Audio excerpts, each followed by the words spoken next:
pahlawan Mataram yang terlupakan.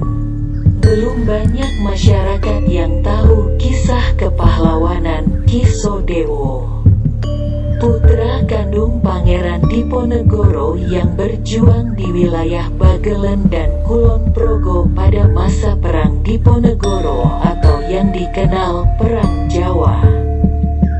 Hanya sedikit penduduk di sekitar kota Wates yang tahu lokasi makam tubuh Ki Sodewo.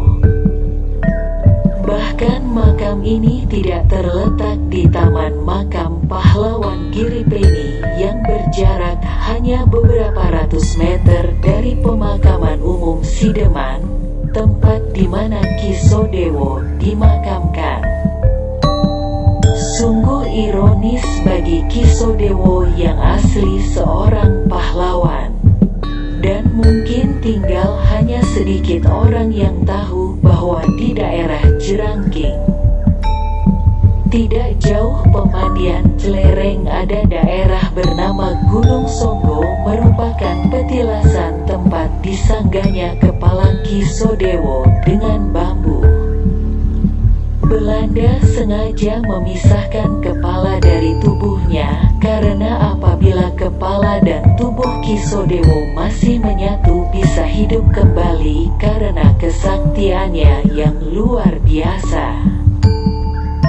Ki Sodewo terlahir di wilayah Madiun pada tahun 1810 bernama Bagus Singlon, putra Pangeran Diponegoro dengan Ayu Citrowati dari Madiun. Pada masa kecilnya dititipkan pada seorang bernama Ki Tembi. Hal ini menghindari penangkapan yang dilakukan Belanda terhadap anak turun Pangeran Diponegoro. Ketika berumur 15 tahun pada tahun 1825, setelah mulai mengenal asal-usul dan jati dirinya, Bagus Singlon mencari ayahnya.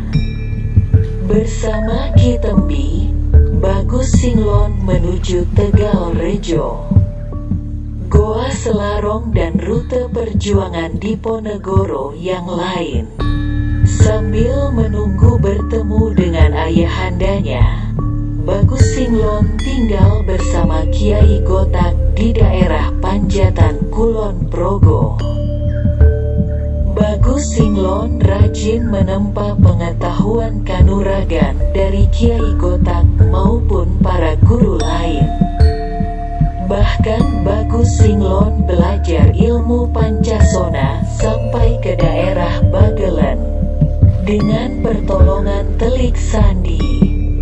Bagus Singlon dapat bertemu dengan ayahandanya Pangeran Diponegoro. Oleh ayahandanya, Bagus Singlon diberi julukan Ki Sodewo karena kesaktian dan kehebatannya dalam bertempur.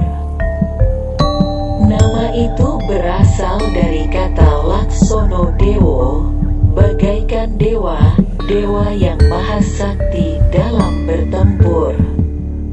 Ki Sodewo lalu membantu pertempuran bersama para pengikut Diponegoro. Salah satu bukti kesaktiannya adalah kemampuan membunuh Jenderal Van de Kohlir, salah satu jenderal andalan Jenderal Van de Kock, Panglima Perang Hindia Belanda. Sebuah benteng pertahanan dibangun di wilayah Dusun Bosol. Benteng tersebut terbuat dari pohon bambu ori yang ditanam di sepanjang Sungai Serang